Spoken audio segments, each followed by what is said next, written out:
ओम श्री गणेशाय नमः। संक्षिप्त श्री पद्म पुराण षष्ठी खंड। एकोद्दिष्ट आदि श्राद्धों की विधि तथा श्राद्धोपयोगी तीर्थों का वर्णन। श्री पुलस्त्य मुनि जी कहते हैं, हे राजन, अब मैं एकोद्दिष्ट श्राद्ध का वर्णन करूंगा, जिसे पूर्व काल में ब्रह्मा जी ने बतलाया था। साथ ही यह भी बताऊंगा कि पिता के मरने पर पुत्रों को किस प्रकार अशौच का पालन करना चाहिए। ब्राह्मणों में मरणाशौच तथा 10 दिन तक रखने की आज्ञा है। क्षत्रियों में 12 दिन, वैश्यों में 15 दिन तथा शूद्रों में 1 महीने का विधान है। यह अशौच सपिंड 7 पीढ़ी तक के प्रत्येक मनुष्य पर लागू होता है।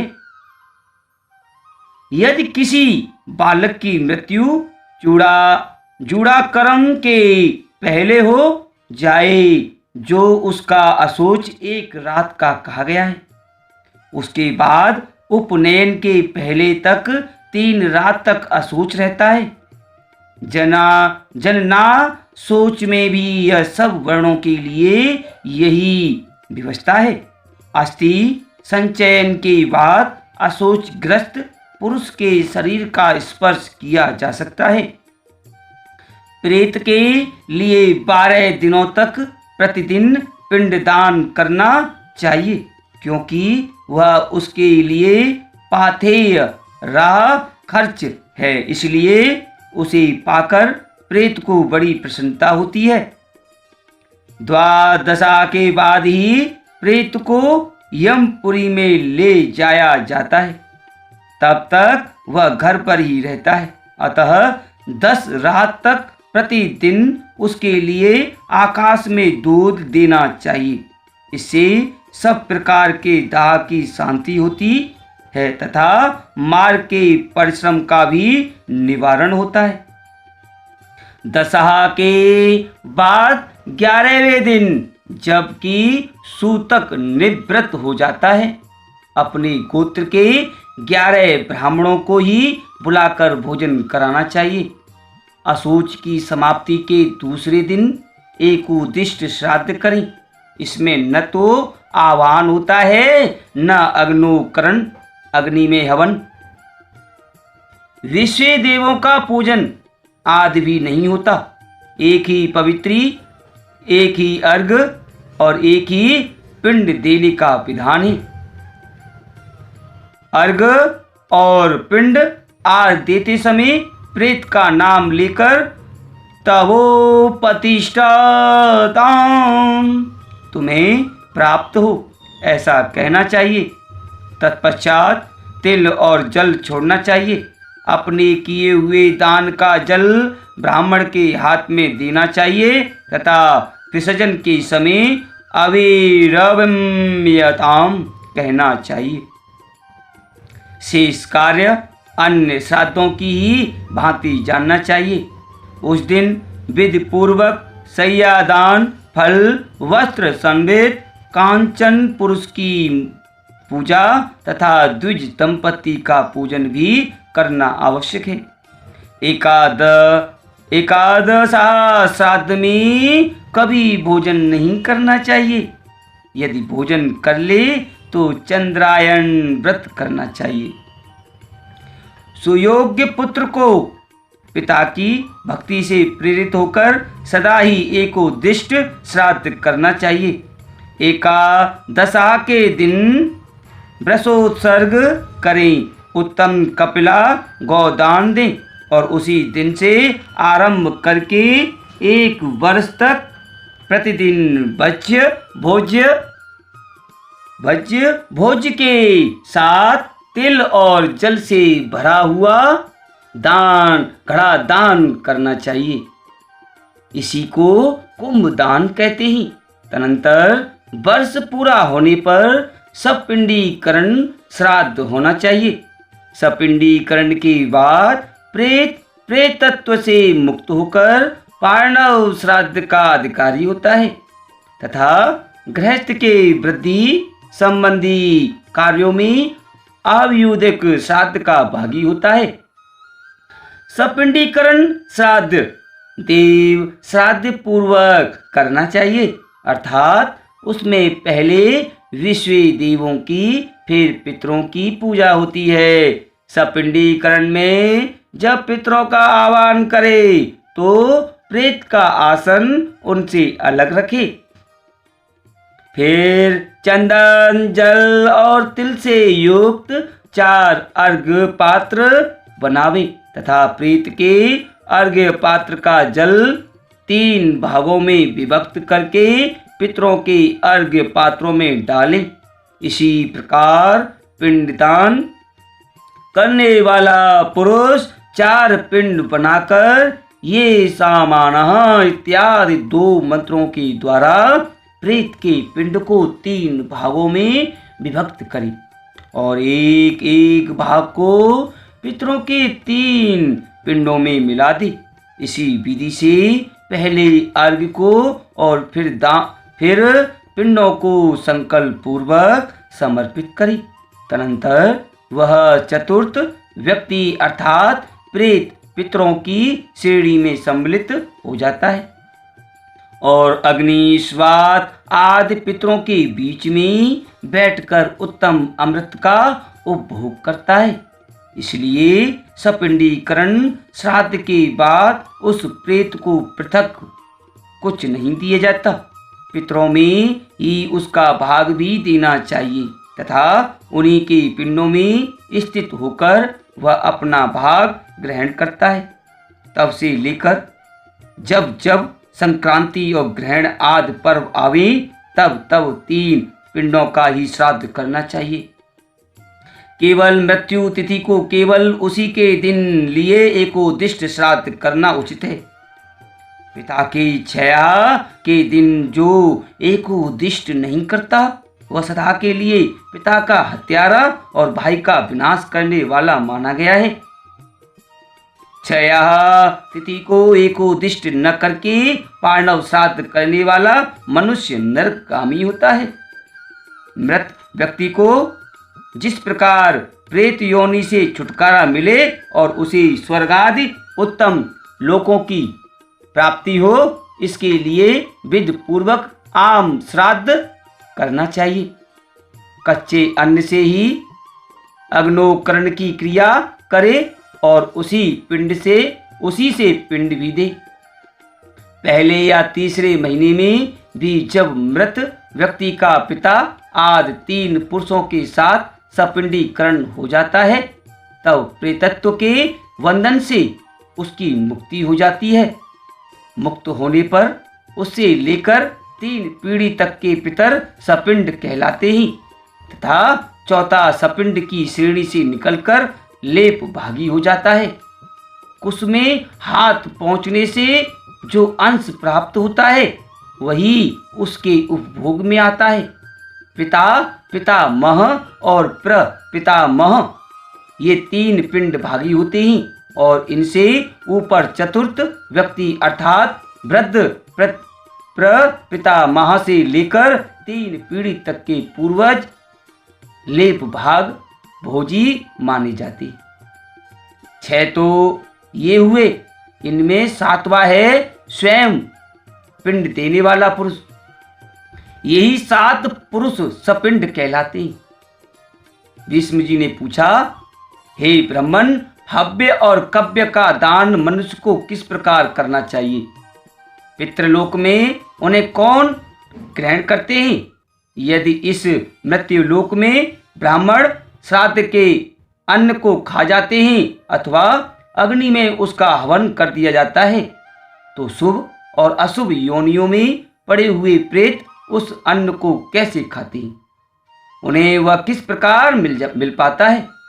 श्री पुलस्त मुनि जी बोले, हे राजन, पिता वसु के पितामह रुद्र के तथा प्रपितामह आदित्य के स्वरूप हैं। ऐसी वेद की श्रुति है। पितरों के नाम और गोत्र ही उनके पास हव्य और कव्य पहुंचाने वाले ही। मंत्र की शक्ति तथा हृदय की भक्ति से श्राद्ध का सार भाग पितरों को प्राप्त होता है। अग्निश्वात आदि दिव्य पितर पितामह आदि के अधिपति हैं। वे ही उनके पास श्राद्ध का अन्न पहुंचाने की व्यवस्था करते हैं। पितरों में से जो लोग कहीं जन्म ग्रहण कर लेते हैं, उनके भी कुछ न कुछ नाम, गोत्र तथा देश आदि तो होते ही हैं। दिव्य पितरों को उनका ज्ञान होता है। वे उसी पते पर सभी वस्तुएं पहुंचा देते हैं। अतः यह भेंट पूजा आदि के रूप में दिया हुआ सब सामान प्राणी के पास पहुंचकर उन्हें तृप्त करता है।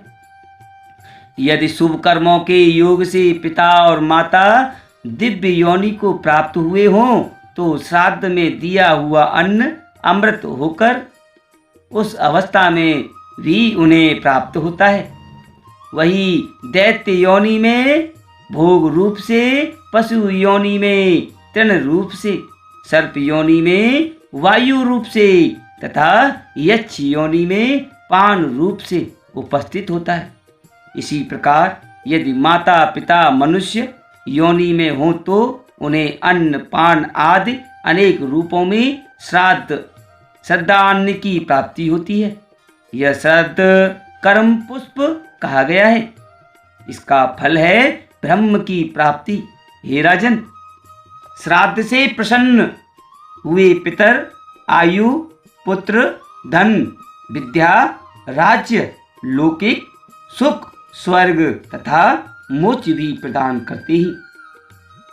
श्री भीष्म जी ने पूछा, हे ब्राह्मण, श्राद्ध कर्ता पुरुष दिन के किस भाग में श्राद्ध का अनुष्ठान करे तथा किन तीर्थों में किया हुआ श्राद्ध अधिक फल देने वाला होता है? श्री पुलस्त मुनि जी बोले, हे राजन, पुष्कर नाम का तीर्थ सब तीर्थों में श्रेष्ठतम माना गया है।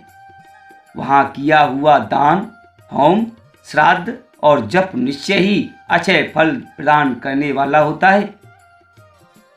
वह तीर्थ पितरों और ऋषियों को सदा ही परम प्रिय है। इसके सिवा नंदा, ललिता तथा मायापुरी हरिद्वार भी पुष्कर के ही समान उत्तम तीर्थ है। मित्रपद और केदार तीर्थ भी श्रेष्ठ है। गंगा सागर नामक तीर्थ को परम शुभदायक और सर्व तीर्थमय बतलाया जाता है। ब्रह्मसर तीर्थ और शतद्रु सतलज नदी का जल भी शुभ है।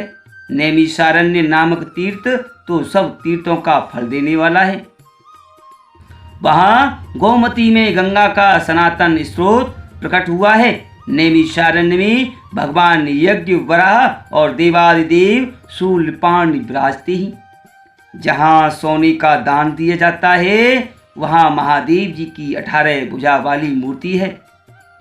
पूर्व काल में जहाँ धर्म चक्र की नेमी जीर्ण शीर्ण होकर गिरी थी, वही स्थान नैमिषारण्य के नाम से प्रसिद्ध हुआ। वहाँ सब तीर्थों का निवास है। जो वहाँ जाकर देवादिदेव वराह का दर्शन करता है, वह धर्मात्मा पुरुष भगवान श्री नारायण के धाम में जाता है। कोकामुख नामक क्षेत्र भी एक प्रधान तीर्थ है। यह इंद्रलोक का मार्ग है। यहाँ भी ब्रह्मा जी के पितृ तीर्थ का दर्शन होता है। वहाँ भगवान ब्रह्मा जी पुष्करारण्य में विराजमान ही। ब्रह्मा जी का दर्शन अत्यंत उत्तम एवं मोक्ष रूप फल प्रदान करने वाला है। कुछ कृत नामक महान पुण्यमय तीर्थ सब पापों का नाशक है। वहाँ आदि पुरुष नरसिंह स्वरूप भगवान जनार्दन स्वयं ही स्थित हैं। इच्छुमती नामक तीर्थ पितरों को सदा प्रिय है। गंगा और यमुना के संगम प्रयाग में भी पितर सदा संतुष्ट रहते हैं। कुरुक्षेत्र अत्यंत पुण्यमय तीर्थ है। वहाँ का पितृ तीर्थ संपूर्ण अभिष्ट फलों को देने वाला है।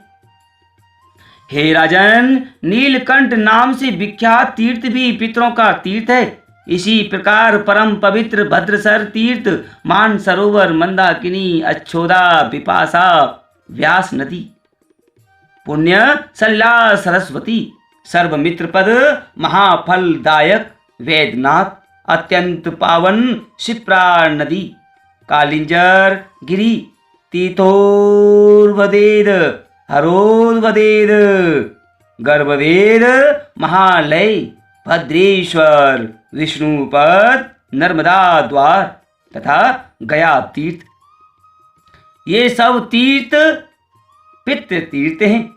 महर्षियों का कथन है कि इन तीर्थों में पिंडदान करने से समान फल की प्राप्ति होती है। ये स्मरण करने मात्र से लोगों के सारे पाप हर लेते ही। फिर जो इनमें पिंडदान करते हैं उनकी तो बात ही क्या है।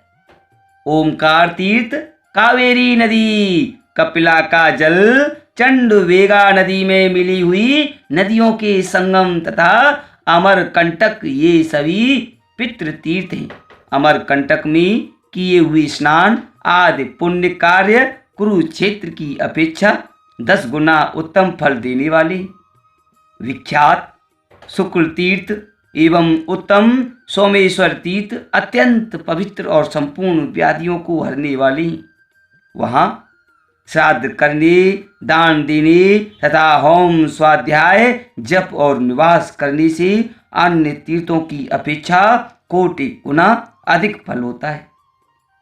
इनके अतिरिक्त एक कायावरोहण नामक तीर्थ है, जहाँ किसी ब्राह्मण के उत्तम भवन में देवादिदेव त्रिशूल धारी भगवान शंकर का तेजस्वी अवतार हुआ था, इसलिए वह स्थान परम पुण्यमय तीर्थ बन गया।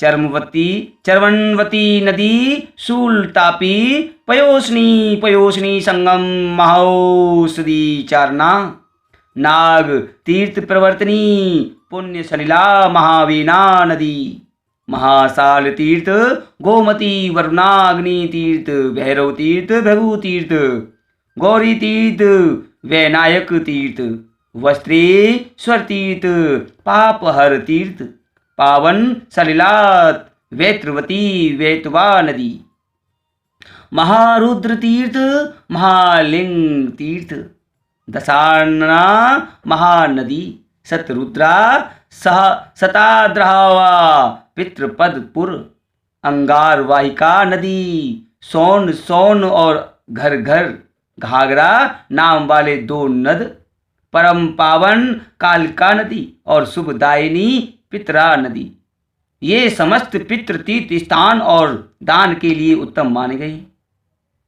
इन तीर्थों में जो पिंडदान दिया जाता है वह अनंत फल देने वाला माना गया है। सतवटा नदी, ज्वाला, सरद्वी नदी, श्री कृष्ण तीर्थ, द्वारकापुरी, उदक, सरस्वती, मालवती नदी, गिरिकर्णिका, दक्षिण समुद्र के तट पर विद्यमान भूत पाप तीर्थ, गोकर्ण तीर्थ, गजकर्ण तीर्थ, परम उत्तम चक्र नदी, श्रीशैल, साक्र तीर्थ, नारसिंह तीर्थ, महेंद्र पर्वत तथा पावन सलिला महानदी, इन सब तीर्थों में किया हुआ श्राद्ध भी सदा अक्षय फल प्रदान करने वाला माना गया है।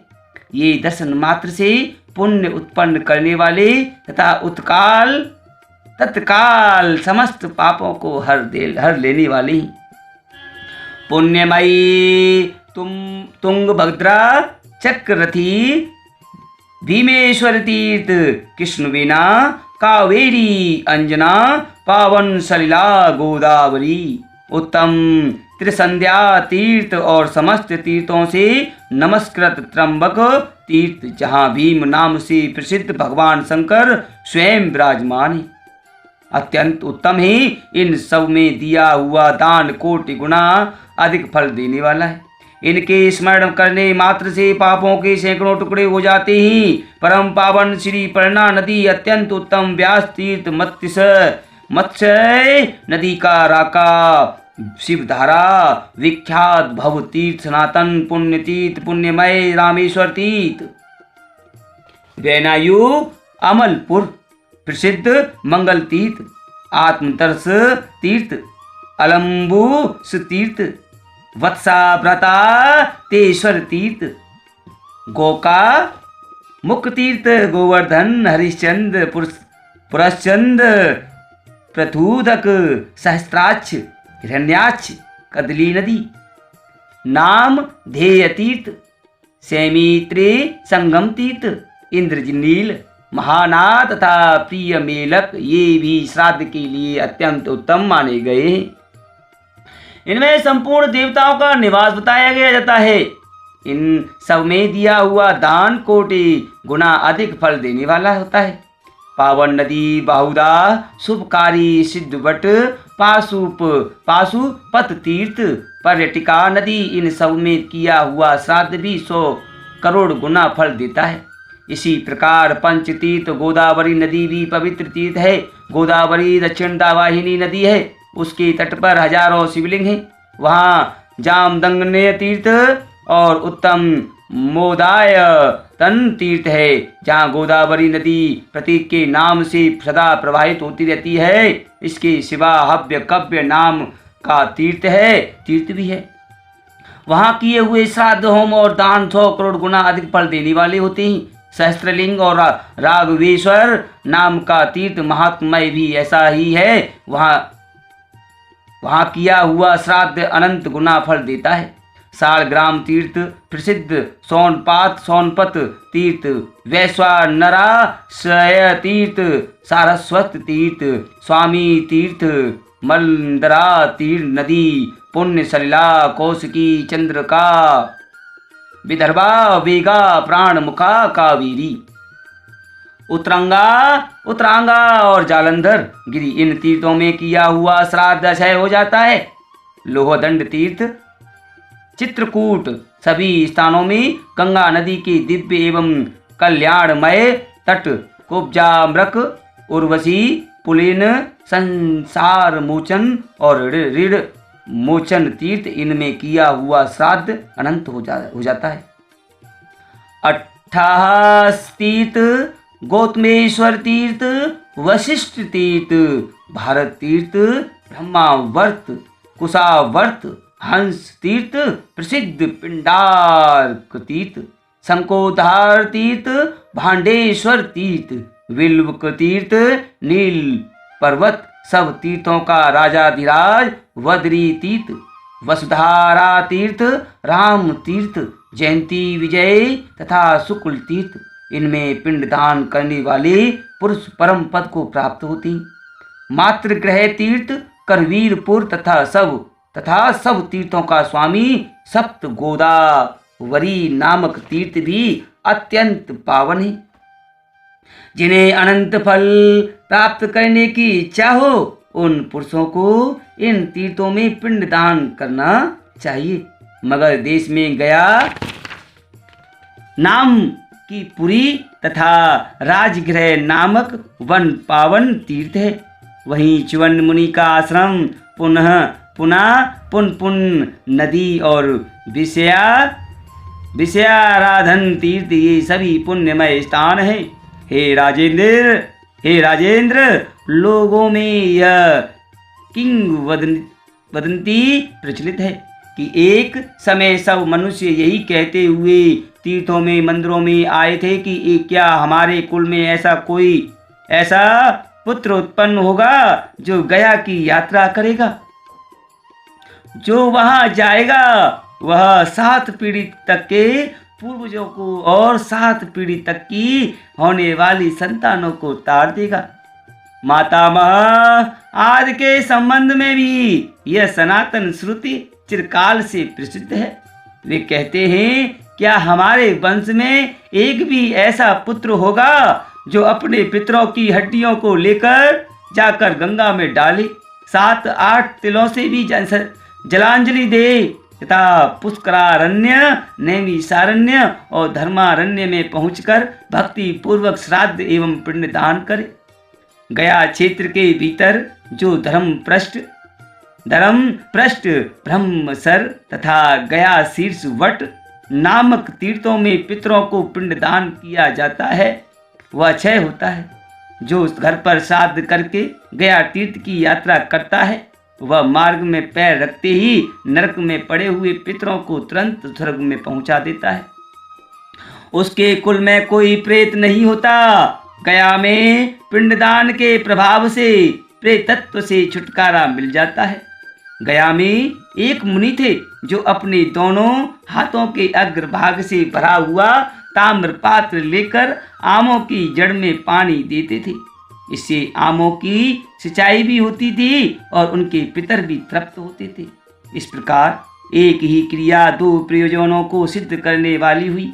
गया में पिंडदान से बढ़कर दूसरा कोई दान नहीं है, क्योंकि वहाँ एक ही पिंड देने से पितर तृप्त हो जाते हैं। तृप्त होकर मोक्ष को प्राप्त होते हैं।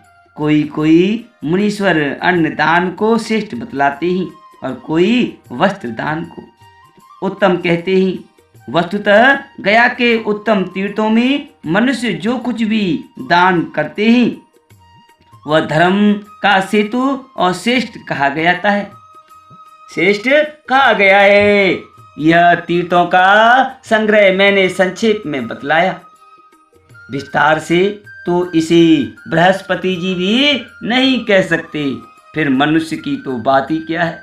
सब तीर्थ है, सब सत्य तीर्थ है, दया तीर्थ है और इंद्रियों का निग्रह भी तीर्थ है।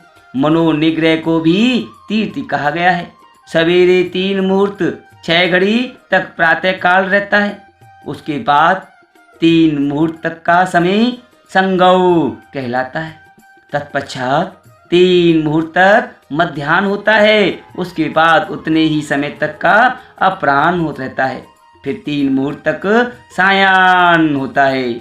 सायाह्न काल में श्राद्ध नहीं करना चाहिए, क्योंकि वह राक्षसी वेला है, अतः सभी कर्मों के लिए निंदित है। दिन के 15 मुहूर्त बतलाए गए हैं। उनमें 8वां मुहूर्त जो दोपहर के बाद पड़ता है कुतुब कहलाता है। उस समय से धीरे धीरे सूर्य का ताप मंद पड़ता रह जाता है। वह अनंत फल देने वाला काल है। उसी में श्राद्ध का आरंभ उत्तम माना जाता है। सड़ग पात्र, कुतप, नेपाल देशीय, कंबल, सुवर्ण, कुश, तिल, गौ तथा 8वां दोहित्र पुत्री का पुत्र ये कुत्सित अर्थात पाप को संताप देने वाले ही, इसलिए इन 8 को कुतुब कहते हैं।